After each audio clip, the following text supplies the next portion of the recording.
Mamata Banerjee Bhawanipur seat को लेकर घबरा गई है और इस घबराहट में टीएमसी के गुंडों को उन्होंने ये तक अनुमति शायद कह रखा है कि बीजेपी के कार्यकर्ताओं को प्रचार के लिए आने ही ना दो। अब जब बीजेपी के कार्यकर्ता, बीजेपी का कैंडिडेट प्रचार के लिए ही नहीं घुसने दोगे आप गली में, तो चुनाव कैसा? ये सवाल उठाया है दिलीप घोष ने, और जो कि आपको बताएं राष्ट्रीय उपाध्यक्ष हैं भारतीय जनता पार्टी के, पूर्व अध्यक्ष हैं पश्चिम बंगाल के, उनके ऊपर हमला किया गया और टीएमसी के गुंडों ने बाकायदा उनको जान से मारने की कोशिश की, ऐसा आरोप दिलीप घोष ने लगाया है। उन्होंने कहा कि मेरी हत्या का प्रयास किया गया, यदि केंद्रीय सुरक्षा बल उनके इर्द गिर्द ना होते तो शायद टीएमसी के गुंडे उनकी हत्या कर देते, क्योंकि ऐसा वीडियो भी वायरल हुआ है। और दिलीप घोष ने कहा है कि यदि केंद्रीय सुरक्षा बल अपनी बंदूकें ना निकालते तो शायद टीएमसी के गुंडे उनके ऊपर जानलेवा हमला कर देते। यानी केंद्रीय सुरक्षा बल की जो उनको वाई सुरक्षा मिली हुई है, वाई कैटेगरी की, उसी ने आज उनकी जान बचाई है। और जिस तरह का हमने पहले आम चुनाव में हिंसा देखी कि बीजेपी के कार्यकर्ताओं पे हमले किए जा रहे थे, टीएमसी के गुंडे लगातार इस तरह का काम करने लगे। और भारतीय जनता पार्टी के कार्यकर्ता जब भवानीपुर में जगह जगह चुनाव प्रचार में गए तो टीएमसी के गुंडों ने उनकी गाड़ियों को रोका, उनके ऊपर हमले किए, गो बैक के नारे लगाए, यानी उनकी बात सुनने ही नहीं दी। और पब्लिक में भी इससे एक मैसेज दिया उन्होंने कि वोट देने के लिए यदि कोई घर से निकलेगा तो हम उनको भी नहीं छोड़ेंगे। अब दिलीप घोष का कहना यह है कि जब मेरे जैसे बड़े कार्यकर्ता को वो नहीं छोड़ रहे हैं, एक पार्टी का आप समझ लीजिए राष्ट्रीय उपाध्यक्ष, और उसके ऊपर हमला हो जाए तो आम बीजेपी के कार्यकर्ताओं की क्या हालत ये टीएमसी के गुंडे करते होंगे, इससे आइडिया लगाइए। ना उनको मीडिया कवरेज मिलता, ना उनके पास सिक्योरिटी होती। और ये जो पुलिस है पश्चिम बंगाल की, इसके लिए तो लोगों ने कहा है, दिलीप घोष ने भी कहा, ये पुलिस तो मूक दर्शक बनी हुई साइड में खड़ी है।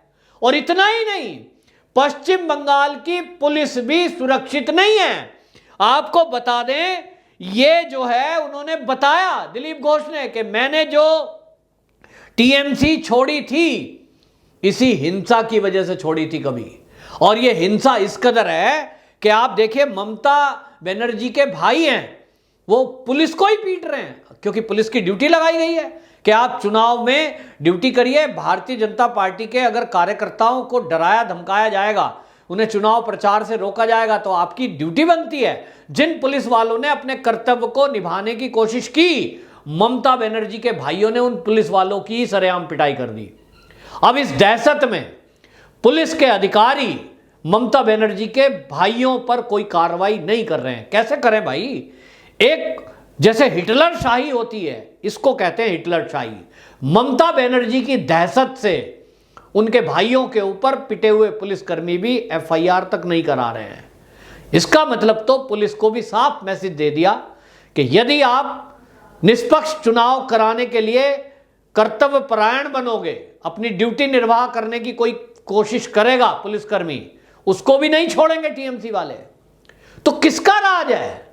और इसीलिए ये कलकत्ता हाई कोर्ट में एप्लीकेशन डली है कि भाई चुनाव आयोग ने ये सब जानते हुए कि चुनाव के बाद जो हिंसा हुई और मुख्य चुनाव में भी जो हिंसा हुई, उसकी एफआईआर अभी पेंडिंग है, कोर्ट में केस चल रहा है, अभी अपराधी खुलेआम घूम रहे हैं, जमानत पे घूम रहे हैं। पुलिस के ऊपर भी आरोप लग चुका है कि पुलिस पक्ष लेती है एक टीएमसी का।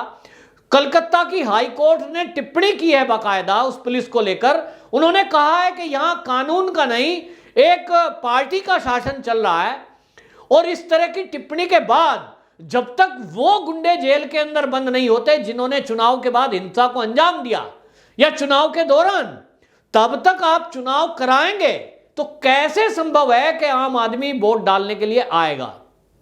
चुनाव के बाद जो हिंसा हुई उसमें बाकायदा टीएमसी ने प्लानिंग के तहत लोगों को टारगेट करते हुए, मारते हुए, घर लूटते हुए, जलाते हुए, बलात्कार करते हुए ये कहा है कि तुमने बीजेपी को वोट दी थी, इसकी सजा हम तुम्हें दे रहे हैं। तो बीजेपी को दोबारा वोट कौन देगा? और ये तब तक नहीं हो सकता जब तक निष्पक्ष चुनाव ना हो जाए, और ये तब तक नहीं हो सकता जब तक वहां राष्ट्रपति शासन ना लग जाए। ये तब तक नहीं हो सकता जब तक केंद्रीय सुरक्षा बलों की जो कंपनियां लगाई हैं वो वहां गली गली में तैनात ना हो।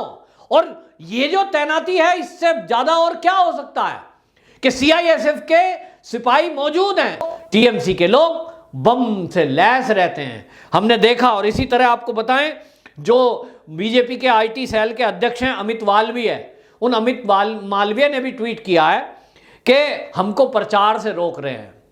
टीएमसी के कार्यकर्ता बाकायदा सोशल मीडिया पे भी अगर कोई बीजेपी की कोई टिप्पणी, बीजेपी के नेता की कोई बात, कोई ट्वीट शेयर कर देता है, उसको जाके घर में धमकाते हैं, तुमने ये शेयर किया वीडियो, कैसे किया।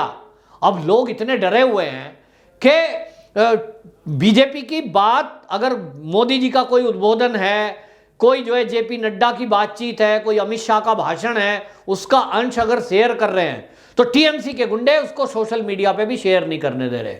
इतनी गुंडागर्दी ऐसा तो कहीं किसी राज्य में नहीं हुआ। और ये भवानीपुर में हो रहा है। भवानीपुर में ये इस तरह का जो काम हो रहा है, और ये तब हो रहा है कि जब चुनाव के बाद को लेकर बाकायदा भवानीपुर को ही लेकर कलकत्ता हाई कोर्ट में केस डला हुआ है। वहां के जो चीफ जज हैं, मुख्य कार्यकारी चीफ जस्टिस बिंदल हैं, उन्होंने बाकायदा ये सवाल उठाया। वहां के मुख्य सचिव पर सवाल है कि भाई उपचुनाव तो 4 सीट पर होना था, आपने भवानीपुर के लिए अगर ये लिखा कि भवानीपुर में अगर उपचुनाव 30 तारीख से पहले नहीं हुआ तो यहां संवैधानिक संकट पैदा हो जाएगा। इसको लेकर बाकायदा कलकत्ता हाई कोर्ट के जस्टिस ने सवाल उठाया हुआ है। अब ऐसे में जब उसकी सुनवाई अभी पूरी नहीं हुई और ऐसे में चुनाव होना, ये कहां का न्याय है? ये जनता पूछ रही है, ये बीजेपी के कार्यकर्ता कह रहे हैं।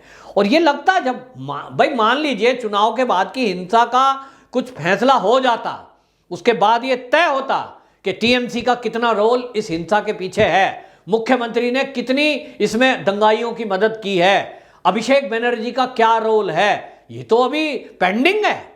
और जब पेंडिंग है और वो खुलेआम घूम रहे हैं तो कोई भी चुनाव पश्चिम बंगाल में कराओ आप, कोई सामने आएगा ही नहीं। कौन वोट देगा? फिर ममता बनर्जी अगर कल को आके कह दे देखा मैं जीत गई 50,000 से, तो वो क्या जीत है? आप एक पक्ष के वोटरों को घर से ही ना निकलने दो, आप एक पक्ष को चुनाव प्रचार करने ही ना दो, और फिर वोट के बाद आप चौड़े होके कहो देखा हमने जीत लिया। तो ममता बनर्जी जी, आप यदि भवानीपुर पर इस तरह से जीत हासिल कर भी लोगे तो लोगों के दिलों पर राज कैसे कर पाओगे? क्योंकि जनता ने आपको नंदीग्राम में हराया। ये बताता है कि लोग आपको मुख्यमंत्री बनता देखना नहीं चाहते। आप लोगों से भावुक अपील कर रही हो, मुझे जिताओ, मुझे वोट दो, नहीं तो मुख्यमंत्री नहीं बनूंगी। अरे आपको अगर मुख्यमंत्री बनाना होता तो नंदीग्राम में ना जिता देते लोग। 2000 वोटों से आप हारी, ये अंतर और ज्यादा होता, ये अंतर 10,000 होता, कम से कम 10,000 से आप हारती यदि निष्पक्ष चुनाव होते। ये नहीं हुए, पुलिस मिली हुई है टीएमसी के साथ, जिसके परिणाम स्वरूप ये हो रहा है कि आप सरकार में आज बैठी हैं। अगर वहां पुलिस अपनी ड्यूटी निभा रही होती और वहां नक्सलियों का और आपके टीएमसी के गुंडों का ये गठजोड़, इनकी हिंसा दंगा ना होती, इनकी दहशत ना होती, तो आज वहां टीएमसी की सरकार ना होती। सारे सर्वे ये कह रहे थे कि इस बार तो बीजेपी की सरकार बनेगी, लेकिन वो नहीं बनी। उसका एक कारण केवल गुंडाई है। भवानीपुर में भी अब तो मुद्दा जुड़ा हुआ है, सीएम का कुर्सी का किस्सा जुड़ा हुआ है। और ममता बनर्जी कैसे, कोई भी हो सीएम है, कुर्सी जाता देखेगा तो पूरी ताकत लगाएगा। और इस ताकत में अब लोग सवाल कर रहे हैं चुनाव आयोग पर भी कि जिस तरह से राज्य चुनाव आयोग मौन होकर बैठा है, हिंसा पर कोई निर्णय नहीं कर रहा है। अभी हालांकि एप्लीकेशन गई है, ये सारी हिंसा को लेकर, चुनाव में प्रचार ना करने देने को लेकर जिस तरह से बीजेपी ने अपनी तरफ से ऑब्जेक्शन लगाया है कि जब हम प्रचार ही नहीं कर पाए तो एक तरफा ये किस तरह का चुनाव होगा, और इसलिए इस चुनाव को तत्काल रोका जाए। बहरहाल फैसला चुनाव आयोग को करना है, फैसला कलकत्ता हाई कोर्ट को करना है। लोग इंतजार में हैं कि क्या इसी तरह की अंधेरगर्दी होती रहेगी और गुंडागर्दी के बल पर इसी तरह लोग सत्ता में काबिज होते रहेंगे, या न्याय के जरिए इस देश में निष्पक्ष सरकार बनेगी। वंदे मातरम।